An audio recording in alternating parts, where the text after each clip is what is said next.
welcome to GeeK KetchUp. I'm Kyle Eckert alongside Chris Heck. We're two lifelong friends with a passion for all things geek, whether it's gaming, movies, television, wrestling, comics, whatever. If it's nerdy, there's a good chance we're into it.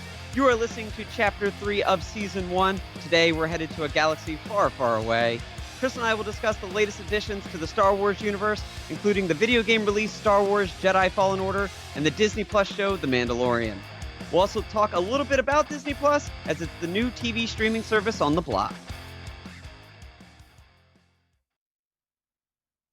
First up on Chapter 3 today, we have an exciting topic from the world of video games. We're taking a look at an action RPG that has received critical acclaim from most of the big gaming review sites like IGN and Metacritic. A game from Respawn Entertainment and Electronic Arts called Star Wars Jedi Fallen Order, which drops players in as a young Jedi in hiding just a few years after the infamous Order 66 was given.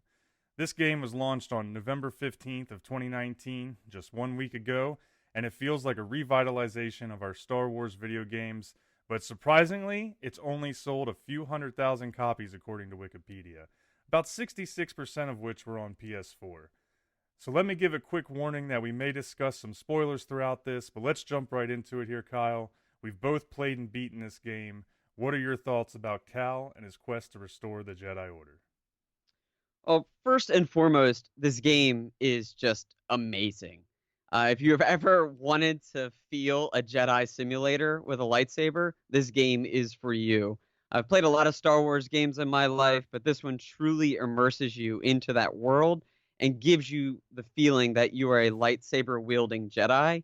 It's a great balance of platforming and combat, puzzles, and then not to mention Cal Kestis' story of being a young Padawan and escaping Order 66, going into hiding, and then finding himself back in with the Force and reconnecting with the Force and coming along and becoming a true Jedi Knight. It's definitely an immersive experience. I like the way you put that as a Jedi Knight simulator. I couldn't agree with that more. It's probably one of the first games that has done this and really made you feel like you were in the world, that you were authentically playing one of these characters since we saw the Force Unleashed games back over a decade ago now. Over a decade, yeah. I have noted that this is the first true single-player Star Wars title since Force Unleashed 2 in 2010. 2010, okay, so yeah, I knew it was last consoles on PS3 and Xbox 360, but man, it seems like forever ago. Yeah, well, 9 years. It was a long time. The lifetime ago. Yeah, this game did such a good job from the very get-go as far as the experience goes and the Star Wars. I know when I first booted it up last week, and even just the way the Respawn Entertainment logo came up, and it's got that eerie opening Star Wars music, and then it hits the Lucasfilm, and you just feel like you're right there immediately. Yeah, before you're even jumping into the game. gives you the tingles on the back of your neck, and your hair stands up. And as lifelong Star Wars fans, you're just right there, like, oh, I'm so ready for this, so ready to travel these planets and wield this lightsaber and use the Force and just totally get into it. There was a lot of excitement around the game. I was surprised to see that the sales numbers weren't higher. Maybe that's because it's a single-player, RPG type game, and now everything is so much focus on multiplayer and big experiences across multiple platforms. But I thought they did a great job here.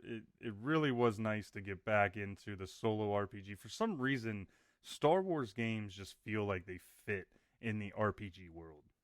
No, they do, especially when you look at Force abilities and you take a game like this where Cal Kestis is a Padawan who didn't complete his training, and now it's been years later and he has to refine himself and learn these abilities again, and then also continue to grow. When it comes to RPGs and skill trees, you're not going to find many better than a Force ability skill tree.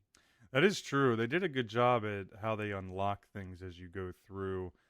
You have to move essentially planet to planet, world to world, and you get different Force abilities as you go through. It gave some replayability because you had to then take those back to the planets that you may have already visited. And they did a pretty good job with unlocking that as Cal, started to reconnect to the Force. No, I think they did a great job of that, especially giving you that. We talk about immersion. I've already used that word, but the immersion of you're going in as a Jedi Padawan who doesn't have all his skills, and so as the player, those first couple enemies are difficult to go up against. But as the game progresses and you unlock more abilities and you become more comfortable with wielding the lightsaber and using BD and using the pushing and pulling of the Force, you truly become a Jedi Master. Yeah, So you it's pretty. definitely get more powerful. And so you touched on it at the beginning there. This game was kind of an interesting mashup of styles of games that we've seen across other RPGs. We had a combat system that was kind of reminiscent of Dark Souls. We had platforming that was very much like Uncharted and Tomb Raider with vine swinging and climbing. Yeah. We had Zelda esque dungeon puzzles and Metroid like map traversals. And I know that sounds like a ton, but it really is kind of the closest way you could describe or analogize, what this game provided, if you're familiar with some of these other games. And for me, I thought they flowed together pretty well, and they were mostly well done across the board. But I was really curious what your thoughts were about some of those different aspects. Well, as a big time fan of the Uncharted games and being able to platform and things like that, it gave me that platforming experience that I didn't know I wanted as a Jedi. Like, I like doing the Indiana Jones style puzzles and jumping around platforming in the Uncharted. But what I didn't know I needed in my life is to be able to do those exact same things, but with force abilities of double flips and Sure. long jumps and jumping in the air and force pulling a vine towards you in the air to then complete the swing. So that was the highlight for me. I really enjoyed the platforming aspects. I had never been a big Souls type game like before this. Well, you've So the never Dark played one, right? Souls, I'd never played one before. So that was an interesting challenge. And I know that, the game has caught some online slack for people saying it's a Souls type game. They're like, oh, no way. Souls is way harder than Jedi Fallen Order. So maybe it called a Souls Light, possibly. Yeah, well, we're starting to see that, right? The popularity of the Dark Souls games with the combat and the fact that they're one of the most original and I would say unique games that have come out in the last 10 or 15 years with just the style of how they approach, how you progress, what you have to do if you lose and die and you lose all your points and things like that. That has started to impact other games, and we've seen that start to pop up in full games that are built just like that, or games like this where they've taken kind of those core aspects of it. But as a huge fan of Dark Souls games and somebody that's beaten two out of the three of them, I will absolutely say that nobody comes close to the difficulty and the quality of a Dark Souls game. Yeah, a few have tried. You got like your Neos and Sekiros and stuff like that. Yep. But Well, since you brought it up, I was actually had a specific question here because I knew you hadn't played really any, maybe not any of the games that had this type of mechanic to it, like the Dark Souls, where if you die, you lose the experience that you've built up.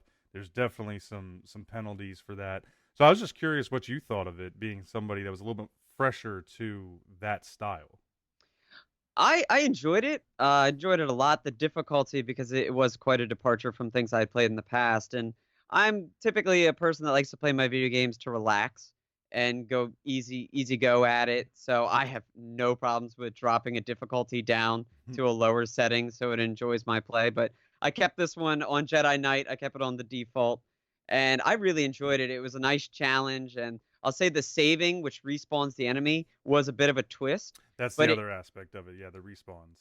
it was really nice because for me, it gave me more practice with the different enemies I saw. And so when I was saying you're growing as a Jedi, that whole process really helped me grow with this type of game. So I, come through an area and I'd kill a few enemies in that area, but it took my health down.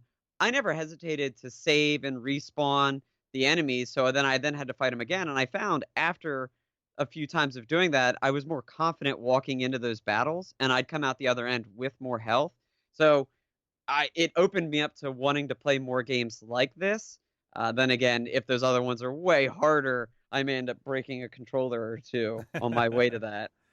Well, I will say nobody has. If you're interested in other games in this style, nobody has done the difficulty on the level of Dark Souls. So you could, I would recommend Dark Souls to you and anybody else. Those games are absolutely top notch. But if you don't want that level of difficulty, something that's going to take you legitimately, like me and the last one, 24 hours to beat the first level, Oh, then that's fine. There are a bunch of others that have come out.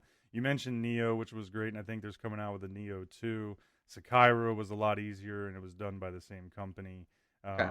And then there's games like The Surge, where I think they're about to drop their sequel, where it's built exactly the same, just definitely a more easy to accomplish Yeah. setting. So that, like I said, it's kind of rippled out through the industry, and there are some other opportunities to experience it. But that's what I was curious about, and these types of mechanics, that ability to save and continue to fight is it can be a double-edged sword, right? Like on some hands, like you desperately need to save and you don't Yeah. want to fight anybody else, but you have to, and then you've got to go through because you may know, like, I'm coming up on a boss, I don't want to risk losing the life I have to get to him, Yeah. whatever. And then on the flip side, though, like you were mentioning, if you want to get more familiar with the combat, then you can go and continuously stay in one area and get things down. And that's kind of something that Dark Souls forces you to do, right? When you Okay. jump in, you have got to like replay that opening area just to make sure you get the mechanics down, or you're going to get your ass kicked all day long. But I was just really curious, since this one had that element to it, what your thoughts were, being new to it. So I'll be interested if you catch anything else down the road. Yeah, it's opened up a new genre for me. It's one of on the flip side of that, I was actually going to ask you how it stacked up against the Dark Souls and games like that. Having played those in your past, like, was it on par? Was it subpar? What'd you think? It, Dark Souls is such a high bar. And naturally, I do compare anything that operates in the realm that they created with From Software. I'm going to compare them to that. But there's other games like The Witcher. Third person melee combat games aren't unique to this genre, and so there's some other games out there like Witcher 3 that have done it at a high level. And so with this, I gave a lot of props to the immersiveness, like we talked about. Like when you're swinging the saber and using the force, you feel like you're a Jedi, and they accomplish that. But as far as the combat goes, and I played this on Jedi Master, I thought the combat was really lacking. Well, Okay. that might be a little harsh. I just felt like it was lacking a little bit. I had to take it down a touch. It was still good. It was pretty smooth. It was pretty fluid. But even on Jedi Master, I just didn't feel like the difficulty was there. I Okay. felt like, some of the big fights were few and far between, where you didn't really get the chance to truly build up the skills that you needed then down the road. Like I relied more on my experience of previous games than I did what I learned in this game, I felt. Okay. And so ultimately, I was either just force pushing people off ledges, like the purge troopers and things. I think 80% of them I just force pushed them off ledges and didn't Yeah. even have to fight them, or it got a little button mashy. So I don't think they quite hit it on the technical combat side, Okay. but you do 100% feel like a badass Jedi just cutting things, in half with a lightsaber. Yeah, yeah. It's funny you say you would force push people off ledges. I did that in extreme scenarios, but I was more likely to pull them towards me and then gut them up the middle with my lightsaber. Oh yeah, I mean that definitely is what I do most of the time now. Yeah. And I think that for me that was just the kill animation. Oh Because the yeah, kill animations were top notch and gave you that lightsaber swing, or when you do a rollover a stormtrooper's back and then flip back up and cut them up the middle. for It, sure. they were too cool to not address. Yeah, But regardless, it was entertaining combat. Like I never was disappointed with it. You had tons of moments where things like that would happen, where it would run into a kill animation, and it was just great to watch.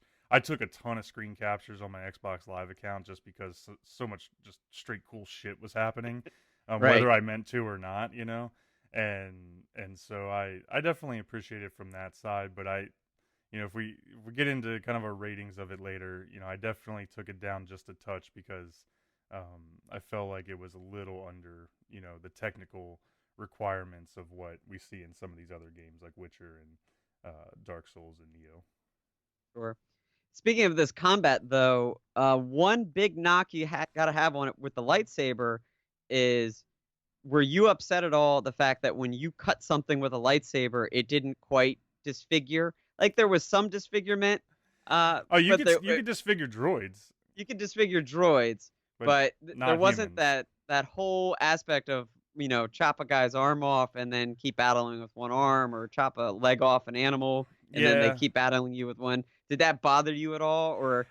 me not so much. I did see some of the complaints online about it, and I get where people are coming from because everything else is so on point, and then it's clearly there's a line drawn between when you're fighting human enemies and when you're fighting animals or droids. Because, like you Yeah, said, you cut animals, you cut the horns off animals, the legs off animals, you cut them in half. You right. know, the droids, you're destroying them left and right, dismembering them. But then you go up on a normal stormtrooper and you smack him right across the head, and he just falls over. You know, Yeah, so it took a little bit away. I saw where people were coming from, but that's just the world we live in, and that's a ESRB rating thing. You know, keep it from sure. getting too mature. Yeah. And just like in most Star Wars, you know, we get touches of action and some of that kind of stuff, but they tend to control how much and how graphic it gets. So it might be a little bit of just the Lucasfilms Disney requirements there. Yeah, not letting you do that. See, I showed the game to a coworker who was a lifelong Star Wars fan, and the very first thing he said was, "Well, why isn't the lightsaber cutting everything it comes into contact with?"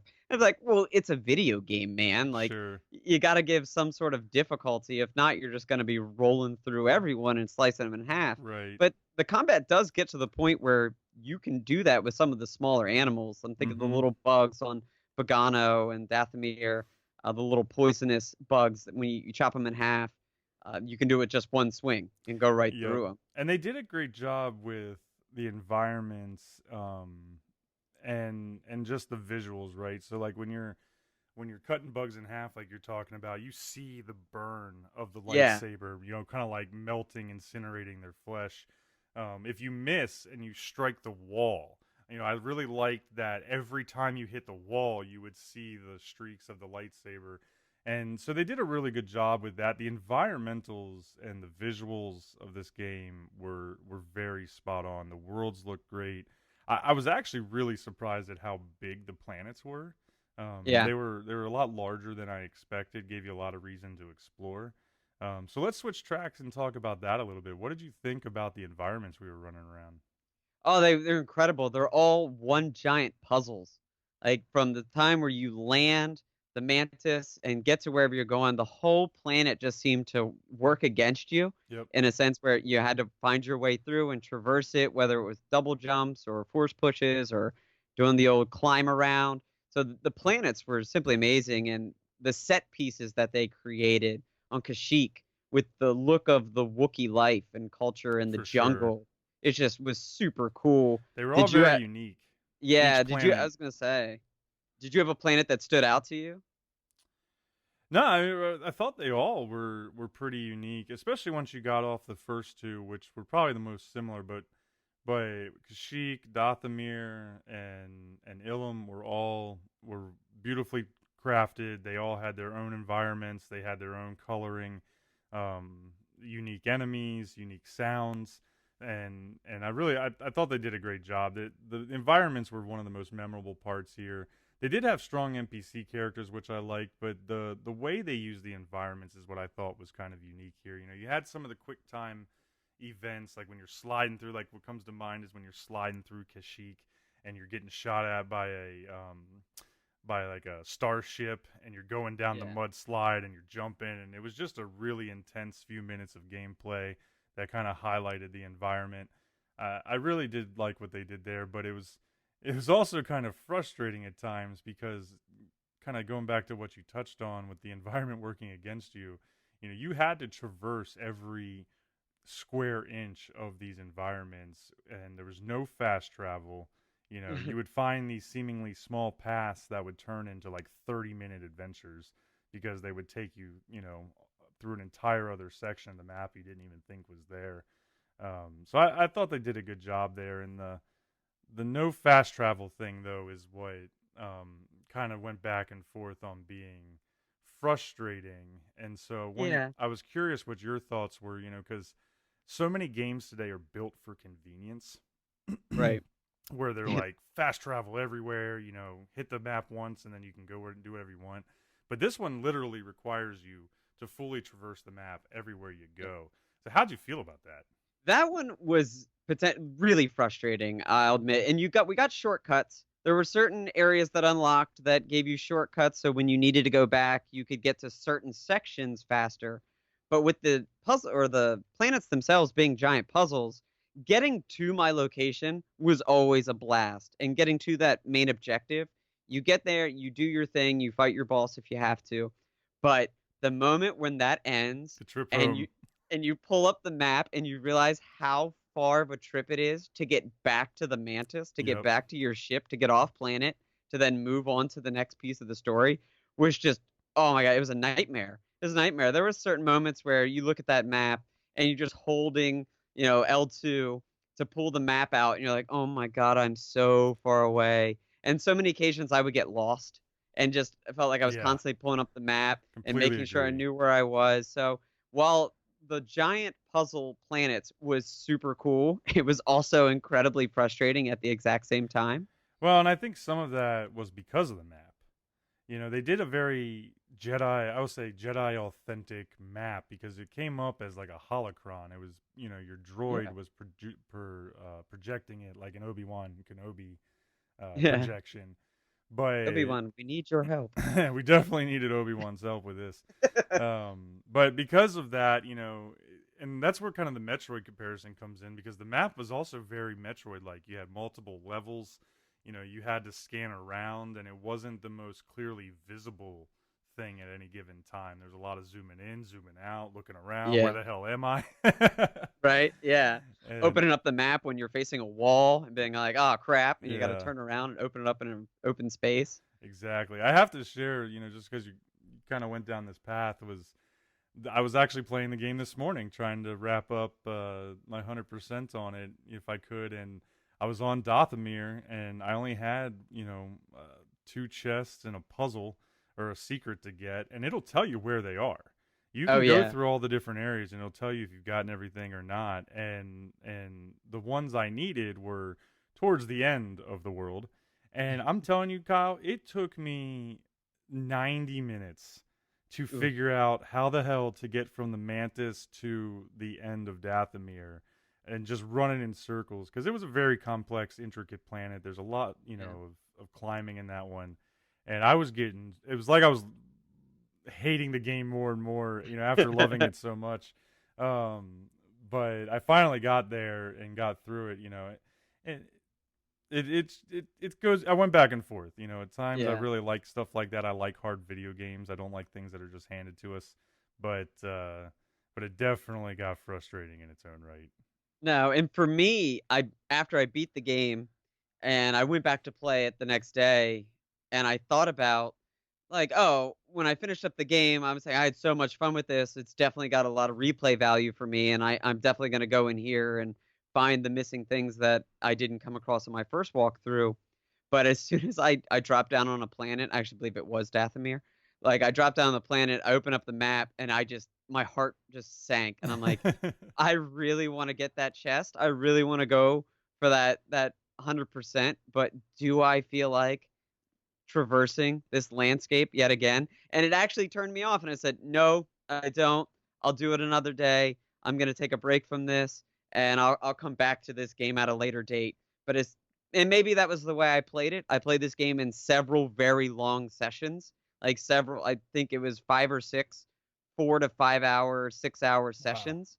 Yeah, so it wasn't like an hour here, an hour there, do a little puzzle. I basically did each planet in one sitting, and That's so definitely a little taxing. the way I did it, yeah, and I think I did that to myself, and I made it taxing on myself. It has triggered this thing in my brain where that's the way I'm gonna play this game. So the only times I'm gonna be able to do these when I go back to 100% it, I'm gonna need a long gaming session available to me, and sometimes that's just not possible. Right. So as much as I liked those puzzles and planets and spending a lot of time there, it's also been the downfall of it Yeah, and the reason I may not go back right away. sure. And I think some of it is just it went against the grain of what we see in most of the video game industry these days, at least with mainstream games. The positive spin of it, though, was that it did force us to explore a ton. Yeah. And that wasn't a bad thing. It definitely just had its frustrating moments. I think if the map was a little bit tighter, a little bit more clear, it might have been a little bit less frustrating. But I went back and forth on it as well. I was gonna say though, with that, let's talk about rating. Let's jump in here, and I know we put together a little bit of a rating system to use here on GeeK KetchUp. So let's talk through a little bit about how we ended up rating this. We've got a couple categories here. We've got gameplay slash combat. We've got graphics, sound, and design kind of all thrown into one category. We looked at technical performance while we were playing, the story, and then the one special GeeK KetchUp specific category, sauciness. And we can award up to 1 star for each of these categories. So let's just run through them here real quick as we wrap up here and talk about where we rated this game, since we both have finished it. So a gameplay combat, out of 1 star, what were your highlights and where did you rate it? So I gave it a half star.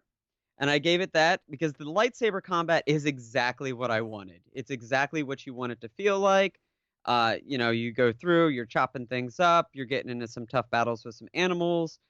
You really feel like you're a Padawan progressing to becoming a Jedi Knight. I know I've repeated that, but it's truly how it feels. So Yep. as far as that, I gave it, great knocks, like great points, well done.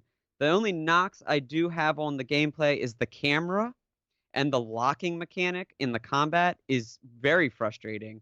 Uh, That's fair. I didn't even think about that, but I definitely had some troubles with it at times.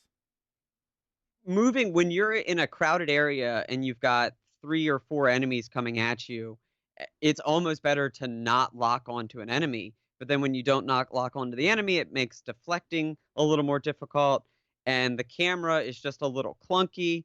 So that dropped it down a little bit. And the fact that when it comes to gameplay, I fell off the edge of the map about 1,000 times. That is And true. and while I guess some of that is on me, some of it also felt like it was on the game.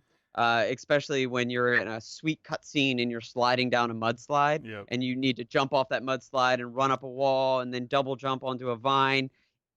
It's not clear what you're supposed to do while you're coming down the mudslide. So you come down the mudslide and then just fall off the edge of a Yeah. cliff, and There's a learning curve. it takes you out of it. All of a sudden, and the load screens when you die, like they punish you. So for those reasons, I gave it a half point. The lightsaber combat was there, but it was the other areas that really prevented me from giving it a full star. Can't argue with that. I went half star as well, but I took a little bit of a different look at it, and it was really the deduction I had for it was all around the combat, just for what we were talking about earlier, with it not quite hitting that level of technical prowess, of a Dark Souls or a Witcher 3. I I thought it was everything else was pretty solid, and it's not to say that the game isn't enjoyable by any means, because it absolutely was, but with a game like this, combat is such a big part of it, and to just have a few of those misses, I felt like I had to take it down a little bit.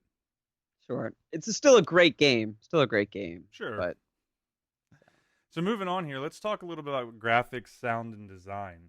As far as the ambiance and everything else, what did you think about the visuals and the effects? the visuals, the planets were incredible. The set pieces of the planets were incredible. But the graphics for me were good, but not great. And maybe this is me coming just off playing a lot of Red Dead, so where graphics are just top notch. So for me, the graphics were good, not great. As far as sound, this is what gives it the half point or the half star for me was Star Wars sound effects from Star Wars, and the score on the back of this game is just amazing. So for me, it gets a half star on this, and mainly it's leaning on the sounds and effects of the Star Wars universe. It's interesting. See, I went a full star here, and you talk about the graphics and stuff. I thought that this game was top tier, fantastic graphics and visuals, but I will share that the difference though is you're playing on PS3 on a standard HD TV, and I played on an Xbox One X on a 4K.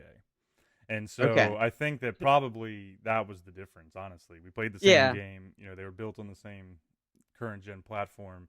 But for me, I was very impressed with the colors, the brightness, the visuals, the effects, and I did love the sound as well. But I gave it a full star there. Yeah, full star. And I would say that may also get me on our next one here, the technical performance, where I have a dated PS4 and a dated television, so that does hinder me in some areas. I gave it a half star on the technical performance as well, because the first weekend I played, I didn't have any issues at all, and then they dropped that update, and it seemed like after this update that dropped early this week on Monday or so, I was having technical issues all the time.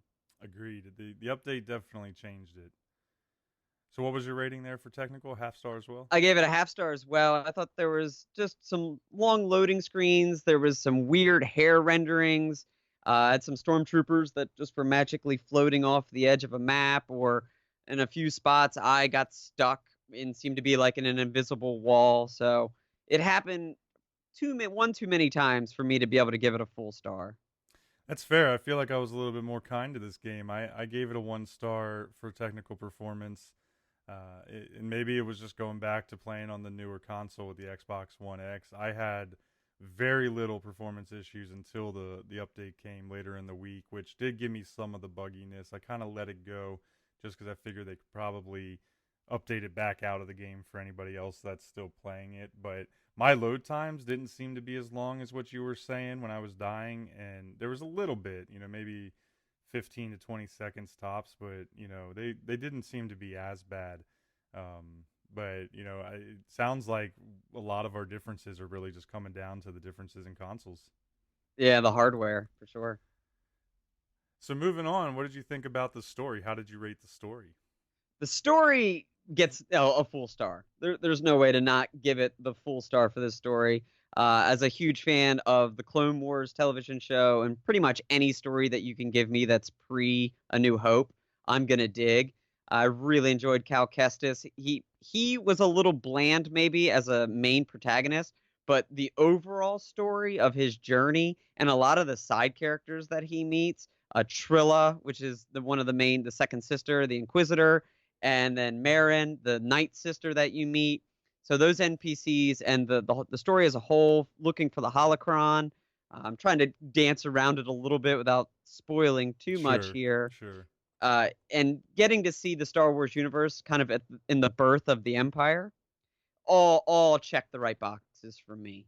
I agree. I also gave it 1 star for the story. I liked it. I thought it made a ton of sense and was very sufficient for the game of this nature, especially kind of being a welcome back to Star Wars RPG games.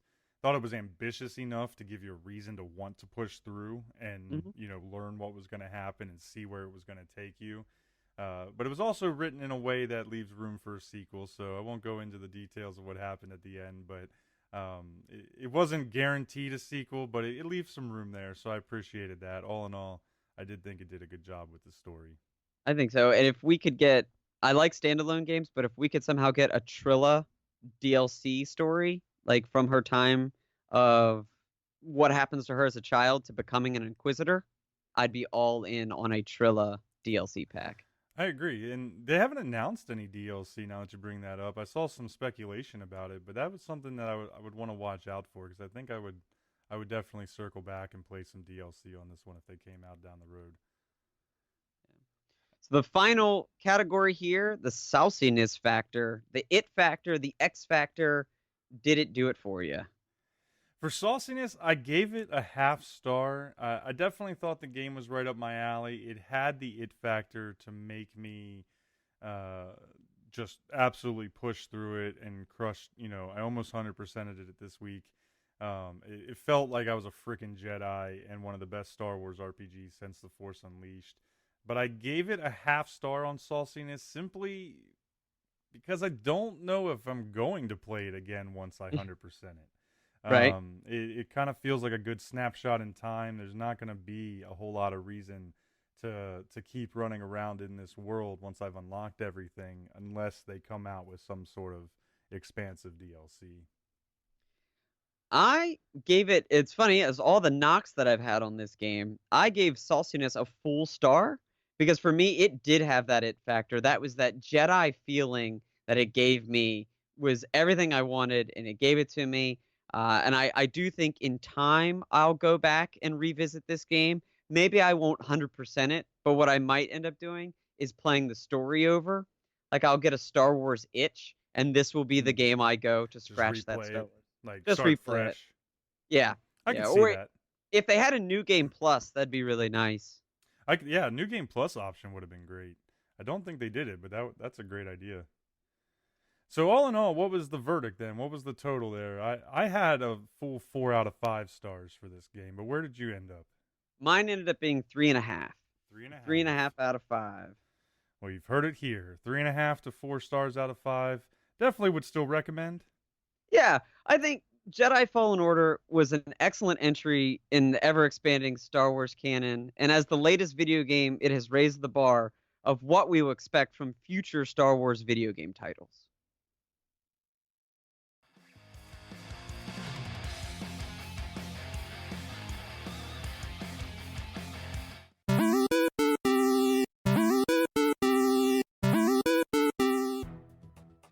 This is a GeeK KetchUp news breaking alert.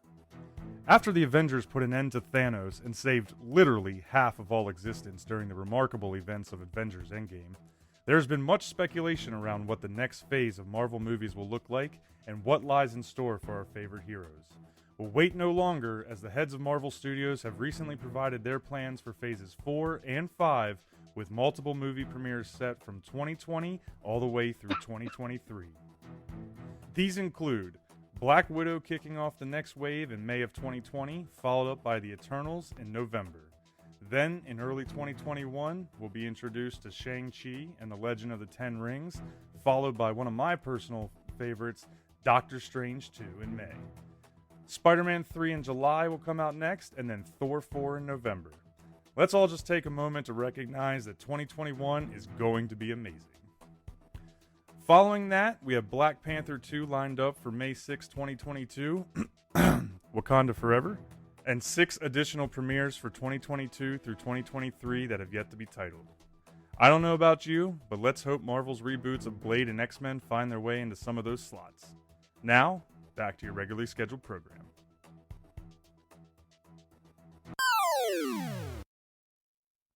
We are back.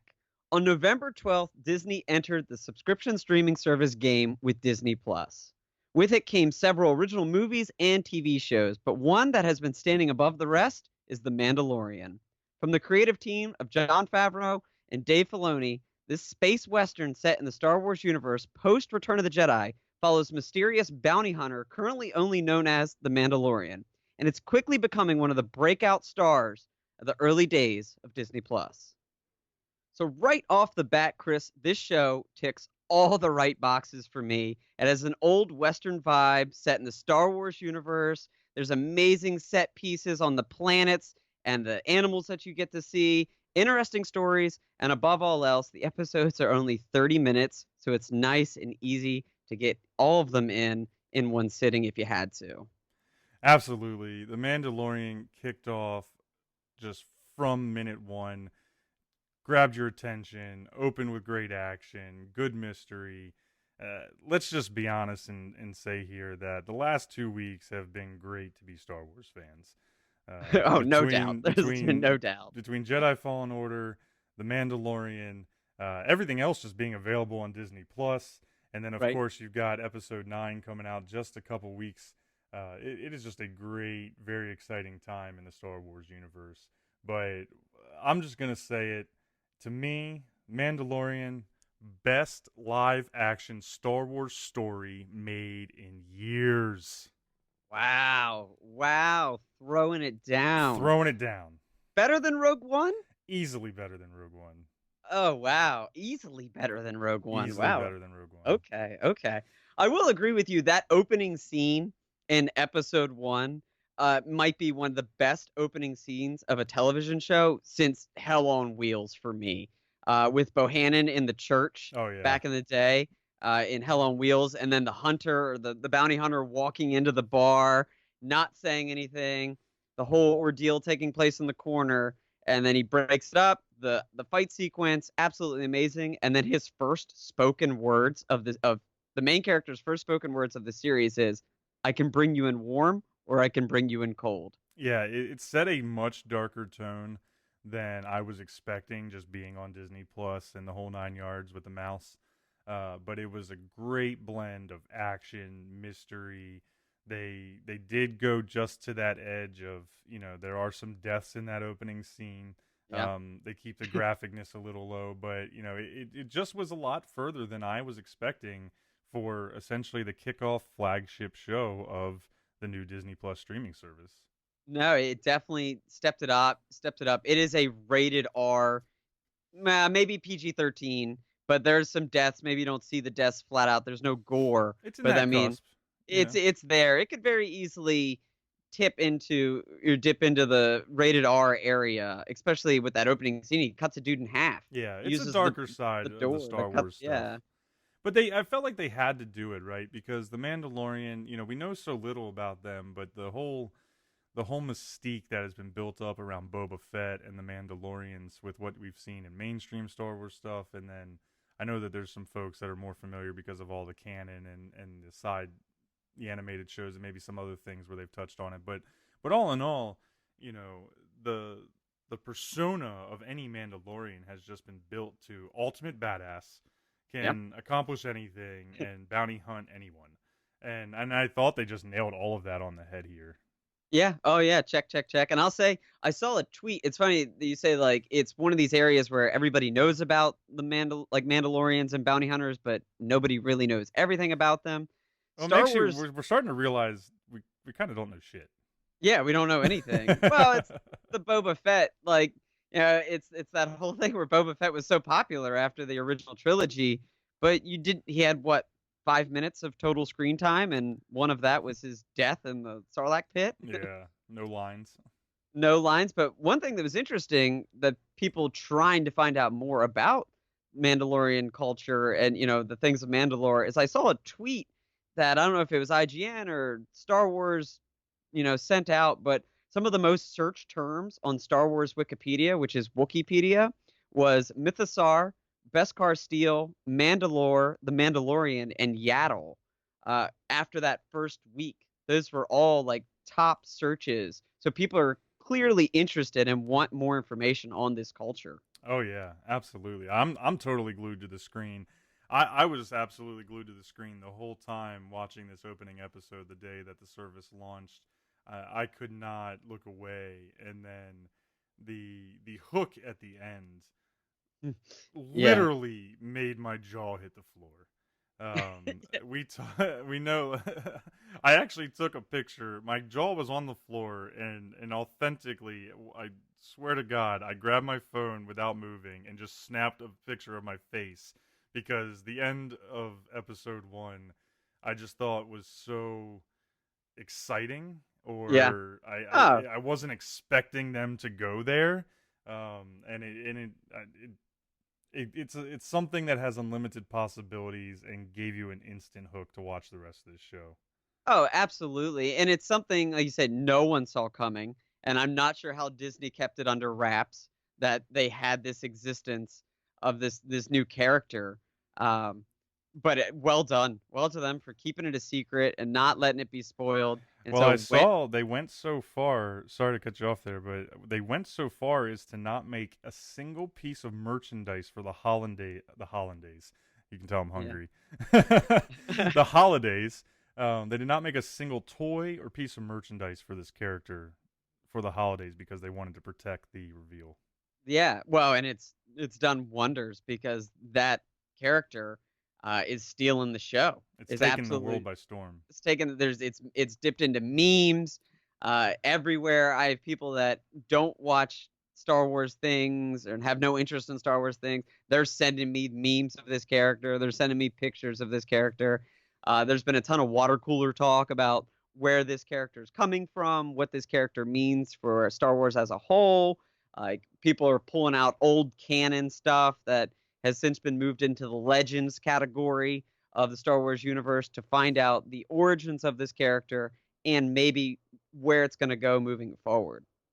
Yeah, I totally agree.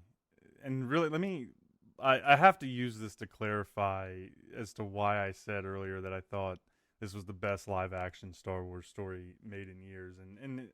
And the live action part is self explanatory. The action scenes in this show have been fantastic all the way through episode 3, is what we've gotten so far.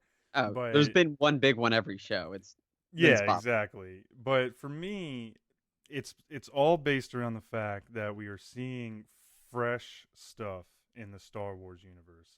Yes, we're familiar with Mandalorians, but we've barely seen anything about them.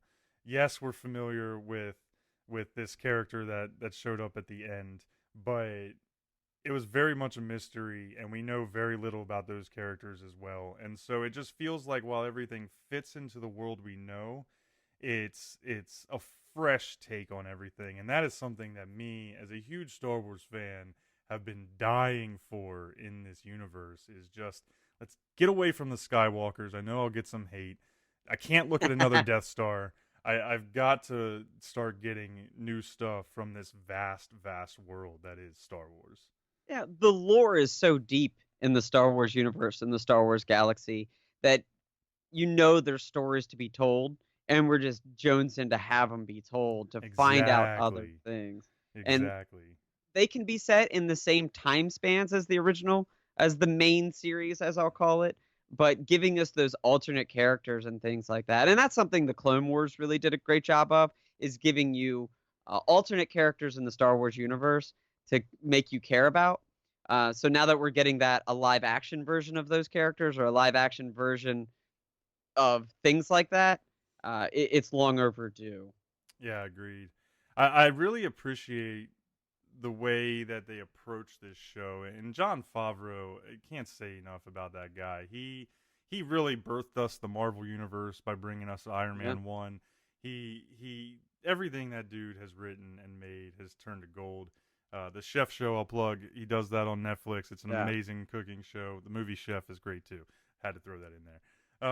But everything that he has brought us has been so on point, and I really like the feel of the video game aspects of this show. I don't know if you picked up on this, but there's this video game sense to the show of, the Mandalorians are a guild, which is Yeah. something that's very common, in the video game world. But if you look at how they structured, he goes out, he gets a quest, he goes out and meets the quest, and so far in the 3 episodes we've gotten, he's come back, and once he's successfully beaten the quest, he's leveled up.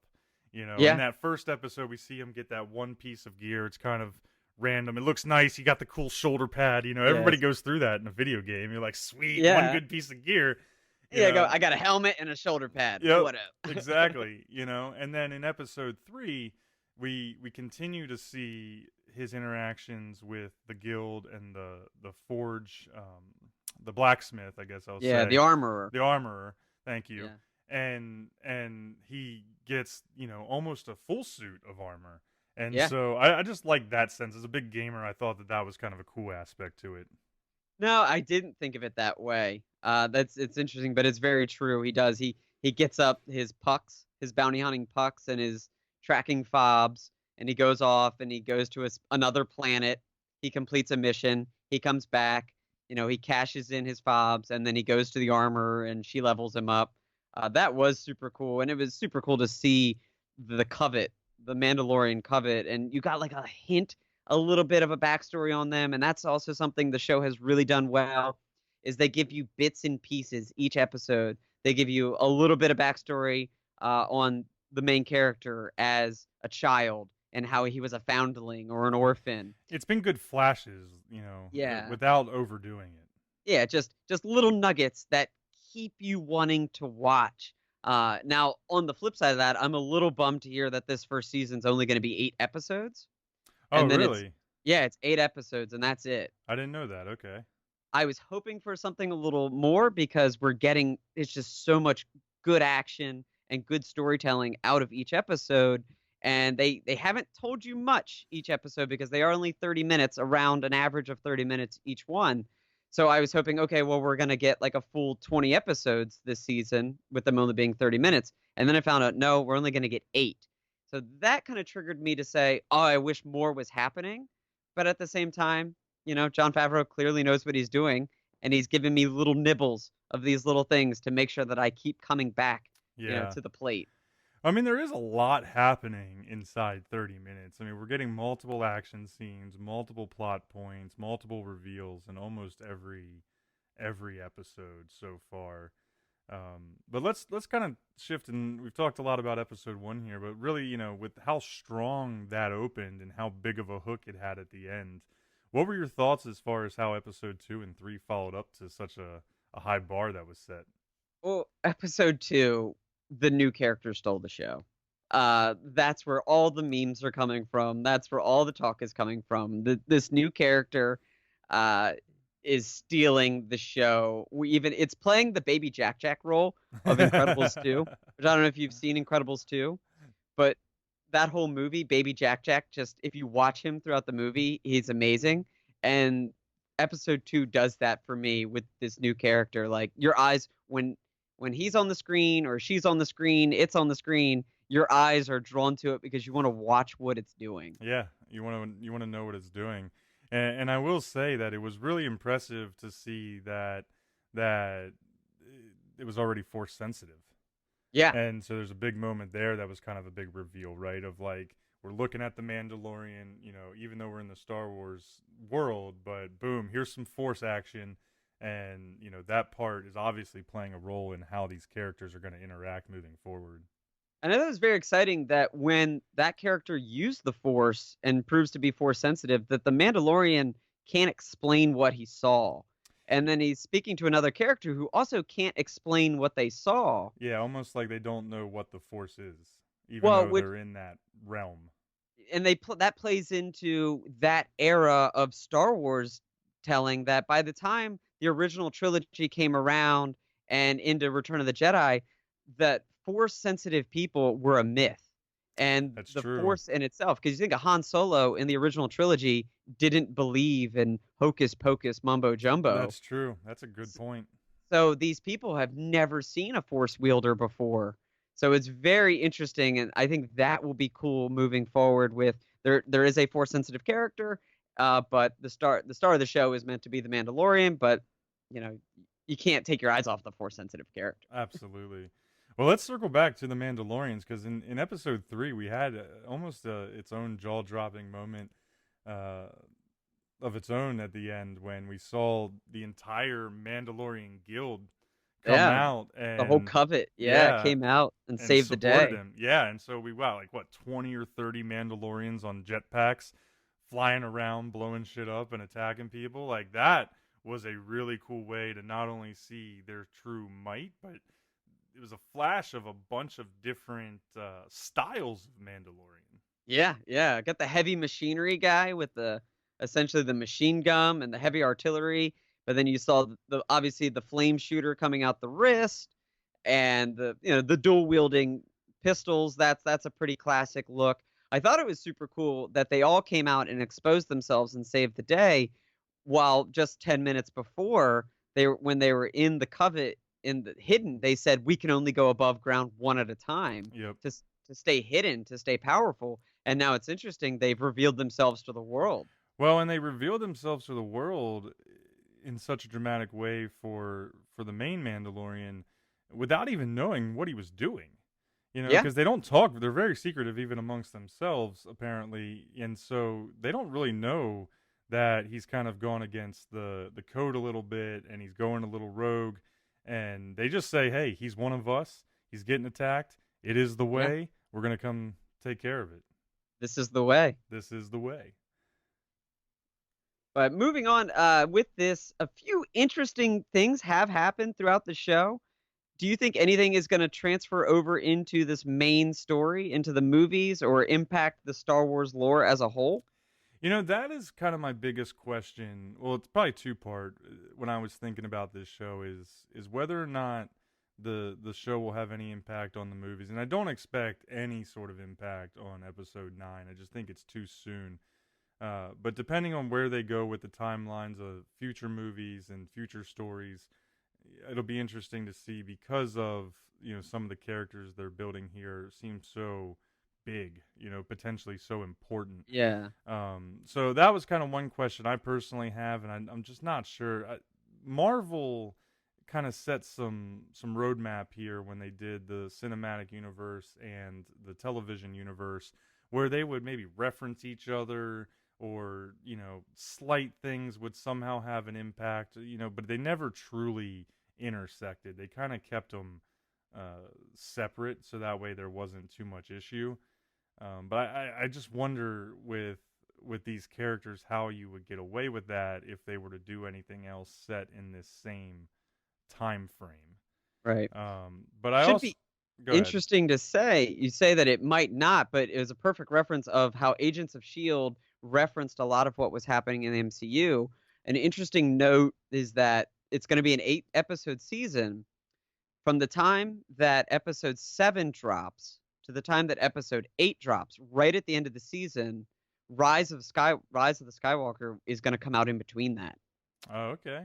So the weekend of episode 9 of the movie series is perfectly placed in between the penultimate and final episode of But The you still have the Mandalorian. timeline issue because Mandalorian is in between Revenge of the Sith and A New Hope and Skywalker, right? No, Mandalorian is set 5 years after Return of the Jedi. Oh, after Return of the Jedi. Okay, then I was mistaken there. Okay, I So guess it's possible. I'm still gonna. My prediction would be no, but I think that's possible. And I didn't realize the schedule lined up so well. yeah. So that would be another big twist if they did do that. I was curious, really how many seasons the Mandalorian might get, and I was actually going to ask you from that standpoint is how many seasons you think we're going to get of this show. I really hope it's more than one. I gotta hope that it's gonna be 2 or 3. I think in an ideal world, I don't need a 10 episode or 10 season show. Um, but I would like to see, especially after the first season only being 8 episodes, I would like to see 2 or 3 seasons of this, Minimum. uh, minimum. Maybe and a definitely longer, longer season. So if you gave me a second season that was 12 episodes or 16 episodes, I'd be okay with that. And then maybe the same for a season 3. I feel like there's a lot of good stories to tell. You've got a wide open gap where really the only other no, not even, I can't think of a single other Star Wars story that has tried to tell a story in this time frame between Return of the Jedi and The Force Awakens. That's fair. Yeah, I was thinking maybe somewhere around 4 or 5 seasons. That's what I'm hopeful for. I'm with you. I don't think it's something that we'll get 10 seasons out of or anything No. that dramatic. But it does feel like it could be the flagship show on Disney's new streaming service. And of course, the mouse has got deep pockets. So even though you obviously can tell they're putting a ton of money into it already, they've got the money to spend on it and continue to make it strong. So I was just curious what your thoughts were there with something that was so splash heavy. But let's take a quick a shift here, and I'd be remiss if we didn't really talk about Disney Plus for a few minutes here. Obviously, this show wouldn't have even been produced for us if Disney No. hadn't launched this streaming service. And it made a huge splash in the world of streaming services out there. And so, what were your thoughts? It launched last Tuesday, and so what were your thoughts Oh, on Disney Plus Dis- so far? Disney Plus. It was just I was so hyped for it. I thought the content that we were going to get out of Disney Plus was so deep. But Star Wars, Marvel, Pixar, the Disney Vault. It was just it blew me away right away. I set it up the second I woke up. Literally, I woke up that day. I knew Disney Plus was available. I had already signed up for the service in itself. I instantly downloaded the apps on my phone, instantly downloaded the app on my PlayStation. I was so gung ho to get in, and I was not disappointed by what I saw. And I think on that opening launch day, so I had to go to work that day, but fortunately my girlfriend didn't have to go to work. And I came as soon as I came home from work, she was in the middle of watching Age of Ultron, and I was like, okay, how many movies have you watched today? And at that point in the day, it was like 4:30 when I got home from work, and she had already watched Mulan, Pocahontas, Little Mermaid, Avengers, and she was on Age of Ultron. And Wow. then that night, we ended up watching The Lion King. So, Wow. so day one drop was big in my household. She's got me beat. I was definitely excited for it. I downloaded it first thing in the morning as well, mostly because I wanted to make sure I saw that Mandalorian episode right away. I had a few hiccups with the service there at the beginning, but they otherwise, took care of it, and it seemed like it was working better and better as it went. I was using it on the Xbox, so it might have just been a platform-specific issue. But for me, I jumped straight in after the Mandalorian into classic '90s X-Men. Started season 1. I'm now in season Oh, 2. nice. Had to do it. Yeah. Um, but what was the first show you watched? The Mandalorian. Mandalorian was the first show I Well, watched. what was the first Yeah. show you watched outside of the Mandalorian? The first show I watched outside the Mandalorian was, well, we watched Lion King that night. So that was the first one that I got. But show wise, I dipped into the Marvel X-Men You as can't help it. as well. I couldn't help it. I quickly shifted to the Avengers Earth Mightiest Heroes, which Okay. is another animated show on Disney Plus.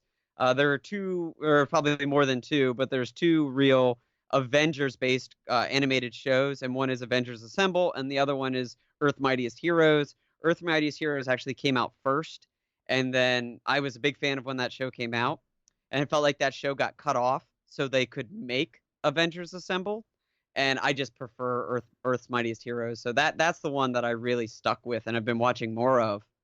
Yeah, that's totally fair. I definitely added a whole bunch of stuff to my watch list. That was one of them. I've got the Silver Surfer cartoon on there, the Spider-Man cartoon, even though there's a bunch of them. All the stuff from the '90s of my childhood absolutely had to Yeah. be, some of the first stuff there. We've dabbled into Boy Meets World already. We're about a good bit through. I think we're like 10 Yeah. episodes into the first season of Boy Meets World, which I actually in one of the recent episodes he referenced 90s X-Men cartoon Oh, really? in one of the episodes, so you could see ABC was doing a little cross promotion back then. Just cross promotion. Nice. Well done. Smart Well, stuff. X-Men, that wasn't a Fox show when we were kids. Maybe it was a Fox. I thought that was a Fox show. So I mean, maybe it's just popular. it was popular enough Yeah, to be whatever. but Uh, Corey clearly calls out specifically watching X-Men on Saturday morning on a weekend. And nice. that's like part of his routine. And I was like, that was part of my routine too, Yeah, Corey. yeah, well done. You and me, Corey, we're still the same. We're still the same.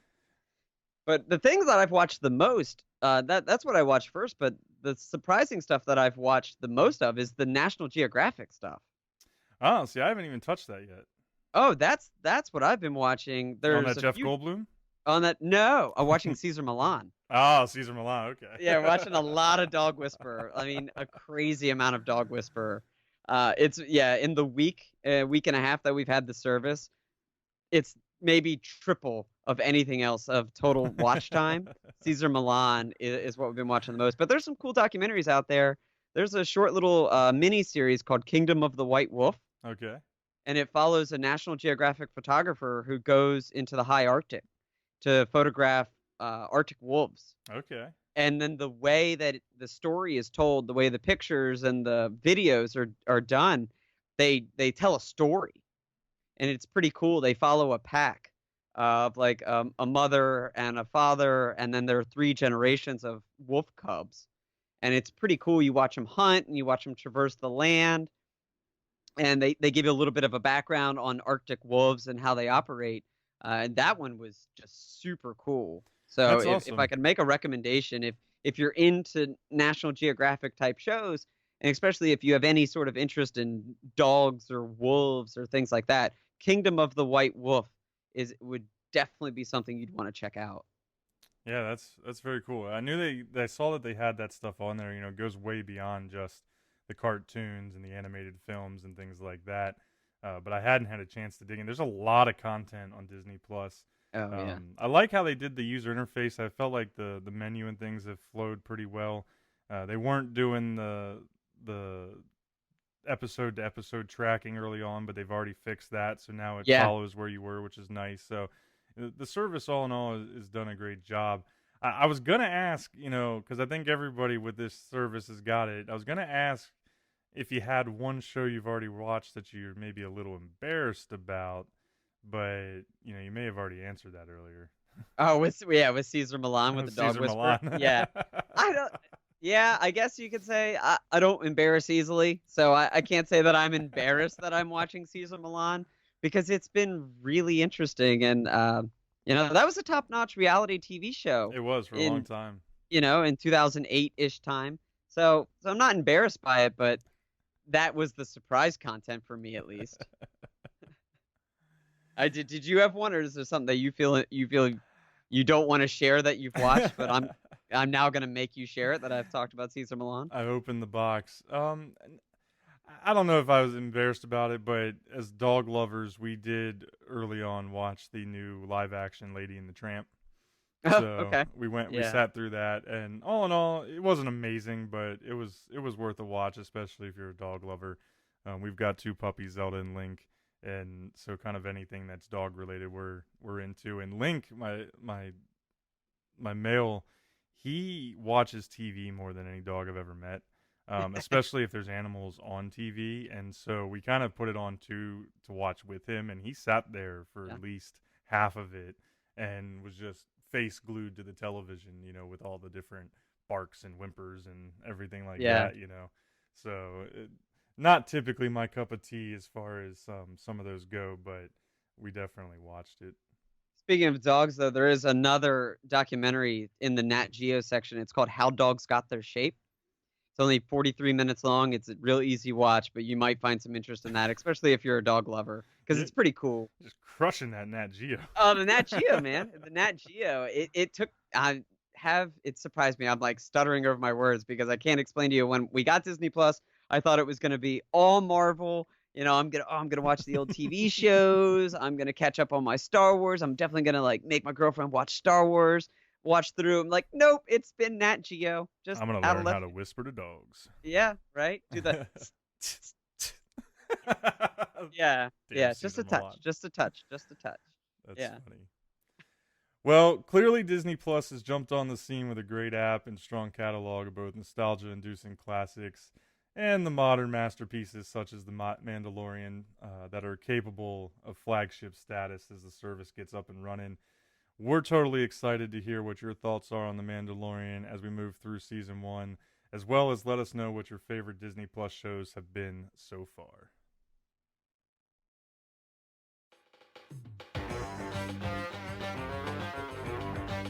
This season on GeeK KetchUp, a rivalry is renewed. Let's get ready to rumble! 2 teams. Here it is! The Washington Nationals are world champions for the first time in franchise history. 1 National League, 1 American. Cruz is in! Pierce is in! Party around third, he's going to try to score! And save! The Orioles have the lead! A showdown 30 years in the making. Follow along as Chris and Kyle play through the shortened 26-game MLB season on Super Nintendo, all in hopes of making it to the World Series. High ball into deep left center field. Griffey going back to the 1-8 track, leaps high in the air, and he's got it! An incredible catch by the kid! And Ken Griffey Jr. presents Major League Baseball. Check back for updates on stats, standings, and scores from the inaugural GeeK KetchUp Retro Sports League Challenge. You can put it on the board, yes!